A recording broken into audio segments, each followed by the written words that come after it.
Alerta 10h17. Repita. 10h17. E o mês de guerra na Ucrânia já provocou devastação em várias cidades e a fuga de milhões de civis do país. E para falar sobre essa situação, vamos conversar a partir de agora com o nosso convidado, Paulo Filho. Ele é coronel e mestre em ciências militares pela Escola de Comando e Estado-Maior do Exército, a quem agradecemos demais pela participação. Seja muito bem-vindo. Obrigado, Daniel. Muito obrigado, Elisângela. Vamos conversar, vamos lá. Com certeza. Nós pudemos observar que Joe Biden foi à Europa, fez várias reuniões com lideranças do G7, também da OTAN, e em pauta o fornecimento de armas à Ucrânia. Além disso, também como a Europa vai se reorganizar para não depender tanto da energia fornecida pela Rússia. E também há muita desconfiança em relação ao fornecimento de armas e também ao envio de novas tropas da OTAN para os países que fazem parte do grupo, especialmente ali no leste europeu.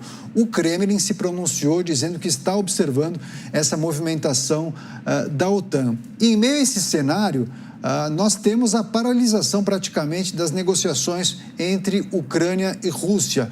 Pouco se falou sobre avanços de negociações em busca de um cessar-fogo e também um acordo de paz nesta semana. Eu gostaria que o senhor fizesse uma rápida análise desse momento da guerra, 31º dia de conflito. Caminhamos para um acordo de paz ou isso está muito distante? Muito bem, Daniel, você abordou vários aspectos aí desse período que nós estamos vivendo da guerra, 31º período da guerra. A guerra, ela só é feita para se atingir um objetivo político.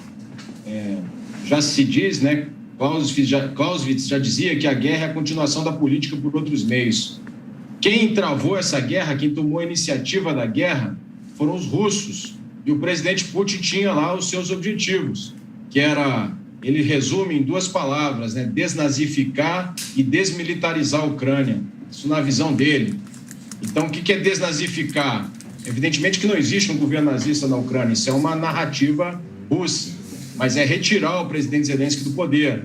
Desmilitarizar é retirar o poder de combate do exército ucraniano e também impedir que ele integre a OTAN.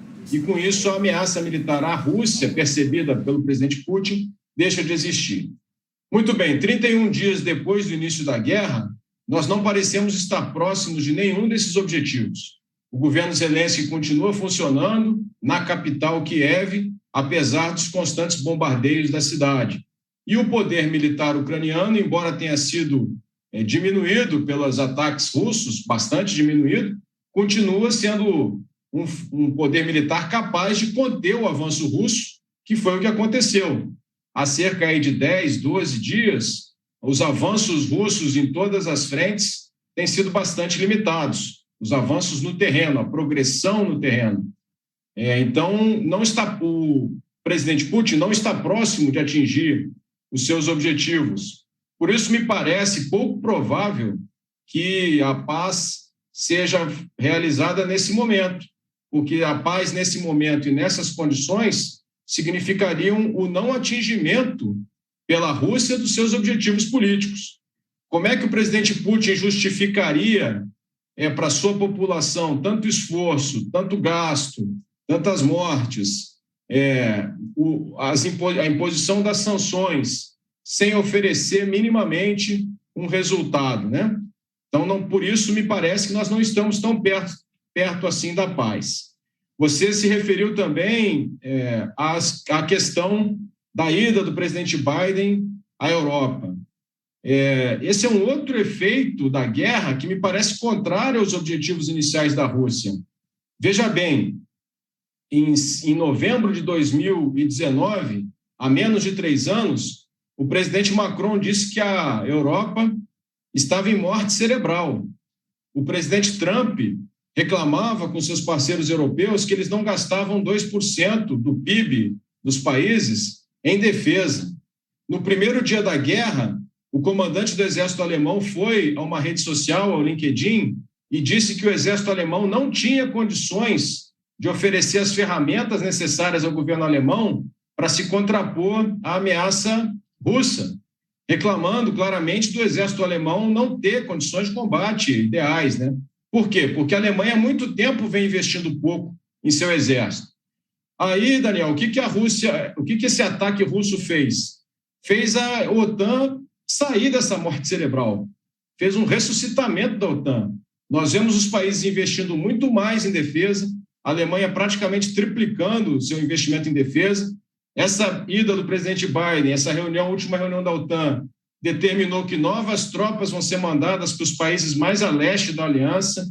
Então, os países bálticos, Lituânia, Letônia, Estônia, a Polônia, a Eslováquia, a Romênia, a Bulgária, estão recebendo mais tropas, coisas que não acontecia antes. Então, a gente percebe nesses 30 dias de guerra que a possibilidade de continuar a uma paz próxima não parece ser muito viável, porque ela está muito longe ainda de ser resolvidas as questões que o presidente Putin se propôs lá no início da guerra.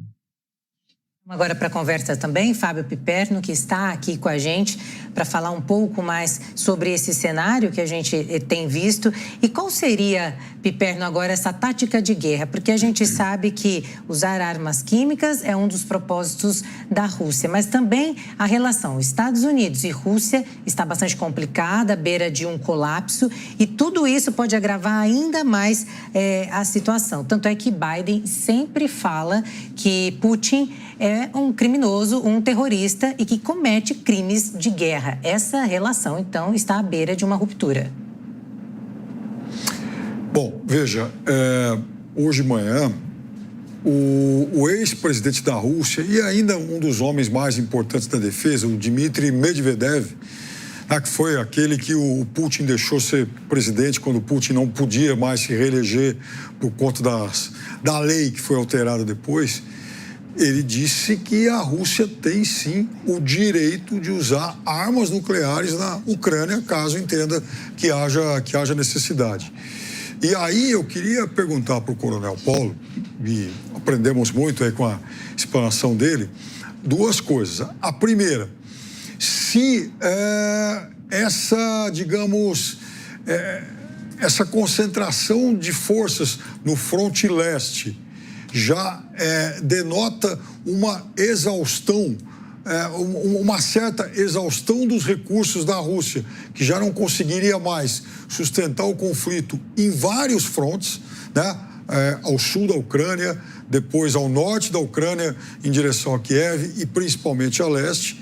E também, coronel, se o fato da Rússia não estar conseguindo alcançar as vantagens e as conquistas territoriais que se imaginava no início, poderia, então, estimular o Kremlin a determinar o uso de arsenais de armas, até mesmo de armas nucleares de alcance limitado.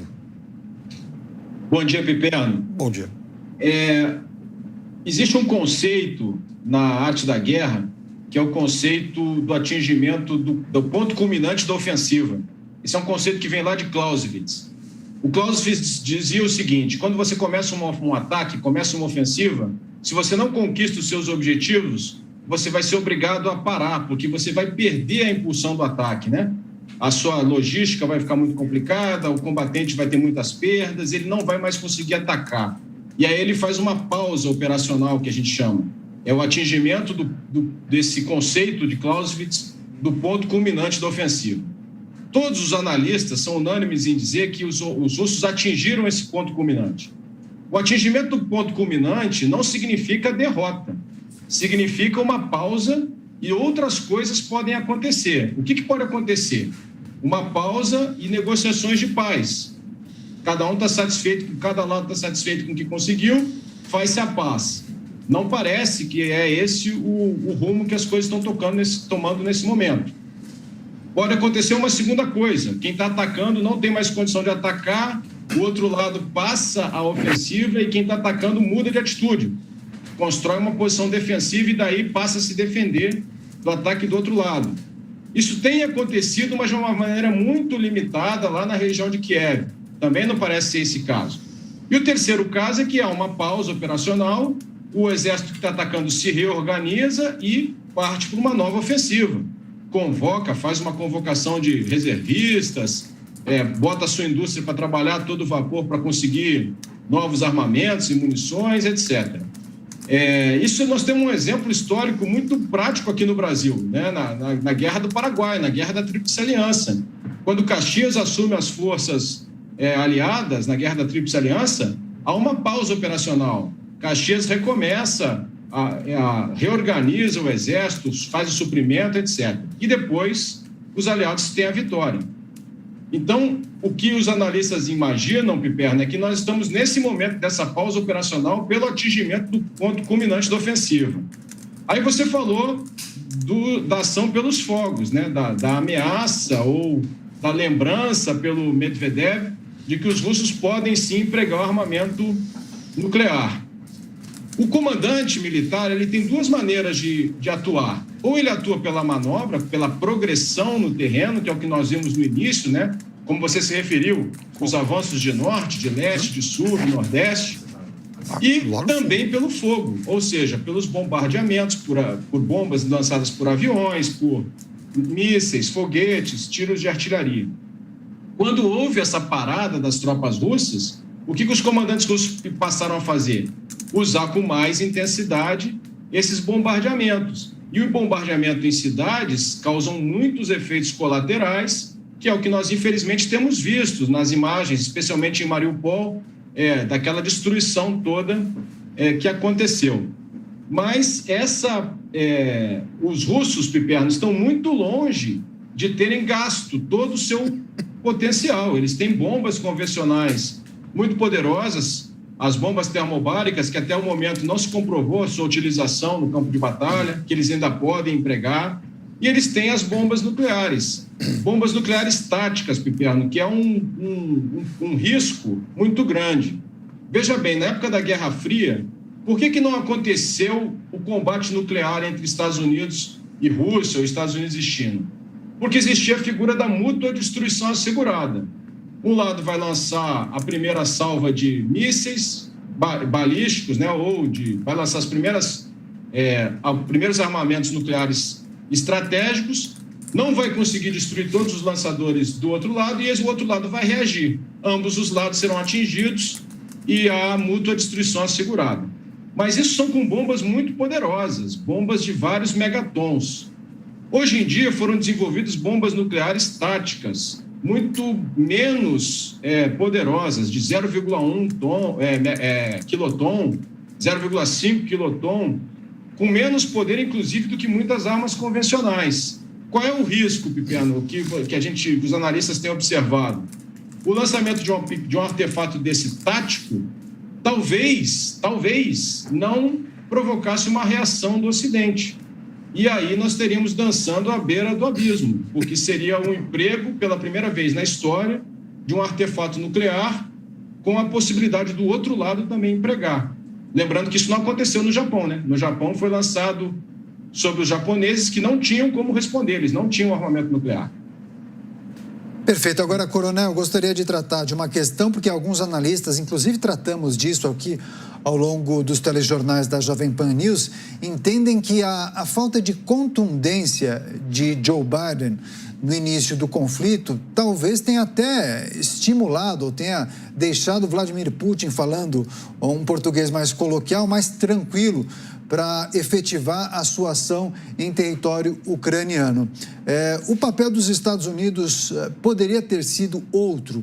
E a partir de agora, com a ida de Joe Biden e também o anúncio desse reforço de tropas da OTAN em territórios do leste europeu, isso acendeu um sinal de alerta da Rússia. Eu gostaria que o senhor fizesse uma breve análise se a entrada da OTAN nesse conflito se daria somente após um ataque em território de algum país da OTAN ou, dependendo da gravidade do avanço das tropas de Vladimir Putin em território ucraniano, a organização poderia mudar de opinião e poderia efetivamente auxiliar as tropas de Volodymyr Zelensky. Eu não acredito, Daniel, que a OTAN seja empregada se a guerra ficar restrita ao território da Ucrânia. Não acredito nisso. Porque é muito perigoso. Como o presidente Joe Biden falou, quando americanos atiram em russos, isso significa a Terceira Guerra Mundial, porque você sabe como começa e não sabe como termina. Então, eu tenho certeza absoluta que todos os lados, tanto o lado russo quanto o lado ucraniano, estão tomando o máximo cuidado para evitar que qualquer bomba, qualquer míssil, qualquer granada de artilharia caia um palmo para dentro do território de um país da OTAN. Porque se houver um incidente dessa natureza e houver vítimas polonesas, por exemplo, aí as coisas podem se agravar muito, né? E um confronto entre OTAN e Rússia significa, sim, uma grande possibilidade de uma escalada para uma confrontação nuclear que, evidentemente, ninguém quer. Então, eu não acredito, respondendo objetivamente, Daniel, que esse confronto se extrapole à Ucrânia, porque é um resultado indesejado por todos os lados. Piperno, tem alguma pergunta? Não, eu tenho sim, até em relação à resposta anterior que o coronel deu, e esse complemento, né, sobre o fato de que dificilmente a OTAN entraria em um conflito aberto com a Rússia, a não ser que, obviamente, que algum país da OTAN fosse, de alguma forma, agredido. Mas então, coronel, com base até mesmo nessas paradas estratégicas que o senhor citou, até para reorganização dos frontes de ataque da Rússia, e também para maior resistência da Ucrânia, e está claro que a Ucrânia cada vez mais é abastecida por essas linhas de suprimento que vêm principalmente da Polônia. Tudo isso, então, nos leva a imaginar que o conflito tende a ter uma duração muito mais prolongada do que se imaginava no seu início, não é? Eu concordo com você, Piperno. E a maior parte dos analistas militares não acredita, nesse momento, no encerramento breve dos combates. Porque nós estamos nessa situação de estabilidade no fronte. A Ucrânia não tem condições militares de sozinha fazer uma contraofensiva que expulsasse os russos do seu território. Não é possível imaginar isso nesse momento, não tem esse poder de combate a Ucrânia.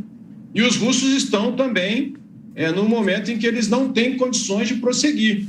Eles estão atingindo esse ponto culminante que eu me referi.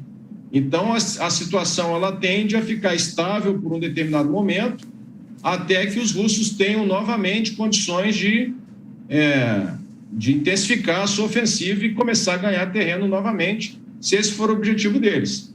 Se os russos chegarem à conclusão que eles não têm essa capacidade, ou se eles não quiserem pagar o preço, não quiserem fazer a convocação de novos efetivos, pode ser, sim, que eles reduzam os seus objetivos iniciais, se conformem, por exemplo, apenas em garantir as regiões de Donbas, né? As províncias de Luhansk e Donetsk, talvez as outras duas províncias do sul, de Kherson e Zaporígia, fazer uma espécie de fonte terrestre ali no sul, retirar o acesso dos ucranianos ao Mar de Azov e se retirem. Mas aí nós temos a próxima fase da guerra, Piperno. A guerra ela tem 6 fases. Ela tem uma fase de planejamento inicial que já passou. Ela tem uma fase de geração de poder de combate e concentração de meios, que foi aquela fase que nós vimos as tropas russas se aproximarem da Ucrânia. Já passou também. A terceira fase é a chamada conquista da iniciativa, que é essa fase que nós estamos vivendo até esse momento. Os dois lados tentando impor o ritmo do combate. Depois nós temos a ação decisiva. Na ação decisiva é que se obtém a vitória. O que seria a ação decisiva para a Rússia? Conquistar Kiev, isolar toda a porção leste da Ucrânia, fazendo um duplo envolvimento. Nós não conseguimos chegar nessa fase. Se os russos chegassem a essa fase, a próxima fase seria mais difícil, que é a da estabilização. Então, digamos que os russos conquistem, por exemplo, a porção leste do país. Certamente os ucranianos vão impor, a partir daí, uma guerra de baixa intensidade, uma guerra de resistência, uma guerra de guerrilha, que é uma fase muito difícil ainda pela frente. E depois, finalmente, seria a última fase da guerra, o retorno, né, a volta das tropas ao seu país de origem, que foi aquela que os Estados Unidos fizeram muito mal no Afeganistão, que nós vimos agora. Então, toda guerra tem essas fases. Então, a gente consegue ver que, por isso, a gente consegue analisar, Piperno, e concordar com você, que está muito longe do final. As perspectivas para a guerra na Ucrânia, conflito esse que já está no 31º dia, em destaque na entrevista com Paulo Filho, coronel e mestre em ciências militares pela Escola de Comando e Estado-Maior do Exército, a quem agradecemos demais pela participação. Volte mais vezes à Jovem Pan News. Foi um grande prazer, muito obrigado. Bom dia a todos. Bom dia.